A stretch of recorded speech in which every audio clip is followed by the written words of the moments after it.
ANKA Aksungur is a medium-altitude long-endurance class UAV system, capable to perform day and night intelligence, surveillance and reconnaissance and strike missions with EOIR, SAR and SIGINT payloads, and a variety of air-to-ground weapons.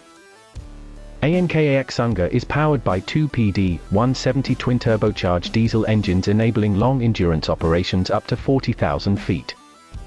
Turkish Navy gets first Aksungur MAM-L UAV from TAI. Turkish Aerospace Industries has delivered the first Aksungur twin-engine medium-altitude long-endurance unmanned aerial vehicle to the Turkish Navy. Turkish-made Aksungur drone flies 28 hours carrying 12 MAM-L munitions. The Aksungur drone made by Turkish Aerospace Industries has completed a 28-hour flight while carrying weapons. Flights are carried out to an altitude of 20,000 feet. Aksungur is a Yukov MAM-L drone.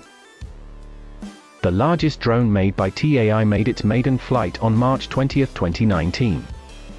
Through its Twitter account, TAI wrote, "Aksungur is a Turkish domestic product drone. For the first time this drone has flown with full weaponry, namely 12 MAM-L laser-guided munitions made by Roketsan." TAI also shared this drone flight video. Aksungur is capable of carrying a load of 750 kilograms. This drone can also fly up to a maximum altitude of 40,000 feet.